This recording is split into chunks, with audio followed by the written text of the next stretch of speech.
As more reaction continued to trade the return of the 21 Chibok girls captured close to 2 years ago, the federal government of Nigeria has left all other options open to make sure that those other girls remaining in the custody of the insurgents are reunited with their parents very soon. Briefing status corresponded after meeting the returned girls in an health facility in Abuja. Vice President Yemi Osinbajo, in company of the Director General of the Department of State Security Services, Lawal Musa Daura, and the Minister of Women Affairs, Aisha Al-Hassan, said that the return of the remaining girls is of utmost importance to the government. We'll consider every option, and we've said that from the very beginning. We're very prepared to consider any option. The very important thing is that we must be sensitive to the fact that we want to ensure that we bring these girls back alive. We want to be sure that we're able to do so. At the same time, we must, of course, balance this against the overall safety and security of the country. So in the process of negotiations, all options, we'll look at all options, we'll weigh the options carefully and decide what to do. But what has happened and the process that we've begun is one which has not involved any type of swaps of Boko Haram commanders or persons held as being militants in any way. And that's a very good turn of events. You know, it's a very, very good turn of events. And we believe that in the next few days, in the next few months, we should be able to bring in more of these girls along the same lines, using exactly the same negotiations and the same template, if you like, that we've used. While speaking on whether ransom was paid or not, the Vice President said so far, no form of ransom or swap was used to secure the release of those girls, but confirmed the involvement of the Swiss government and other international partners and the Red Cross coming in as an intervention agency. Even when we started negotiations, we had said that we were ready to consider whatever options there were. But I believe that very fortunately, God truly helped us in the negotiations. What has happened is that we of course, you know that the Swiss government worked with us in the process of negotiation. It was only the Swiss government that did. But the Red Cross the Red Cross was not involved in negotiations.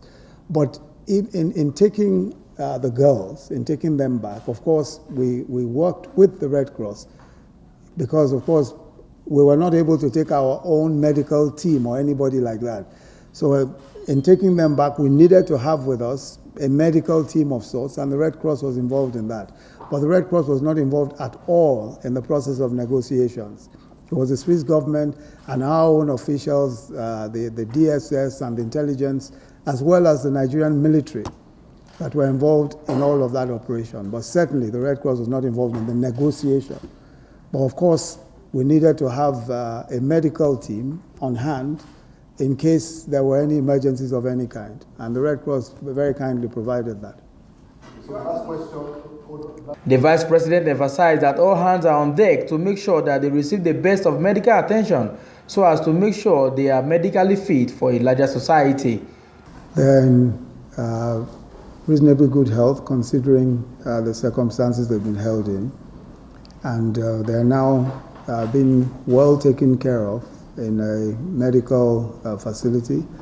They'll be staying there for the next, for some time until we're reasonably satisfied of their health condition. Their parents will be coming to join them. There'll be therapy, there'll be counseling, a lot, you know, both physically and mentally, of course. You can imagine what they've gone through. So one expects that a lot of physical therapy, a lot of psychological therapy as well, and so much needs to be done to get them back to living a normal life after so much trauma in Cap. Vice President Yemi Osinbajo had earlier visited the girls in the hospital in company of other government functionaries, where he assured the girls of government's commitment to make sure that they are reunited with their parents. From Abuja, I'm Festus Ejiroge Nefifen for Ben Television.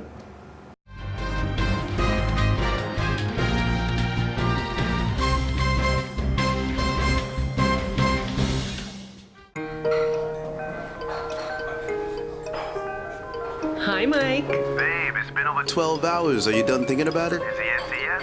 Convince me. I know how much confidence style mean to you. Let me take you somewhere. What's that? A superior leading international hospitality chain in the heart of Africa. And? They offer very distinct services. Their meeting halls and all their hotels offer conference solutions that can help plan a perfect function for any occasion. They feature outdoor catering and provide services for any size event. Keep going. You got me thinking now. The beauty, the decor, and the views. It's the hotel experience you always dreamed of. They have up-to-date entertainment and a variety served at the fast food restaurant and snack bar. Oh, and don't even get me started on the garden bar or the nightclub. You would have everything you need within your reach without having to go out. Wow. So what if I want to... Cook? They got you, babe. The rooms are thoughtfully furnished with facilities that aid proper cooking, just like you would at home.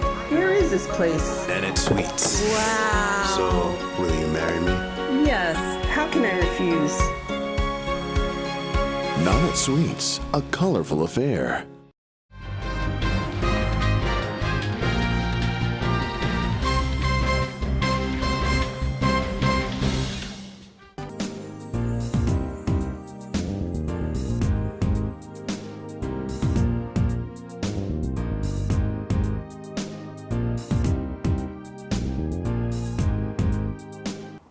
Finance Minister Kemi Adeosun says government is developing a new template that will compel account officers of ministries, departments, and agencies to disclose details of their expenses as efforts are being intensified to control the nation's recurrent expenditure.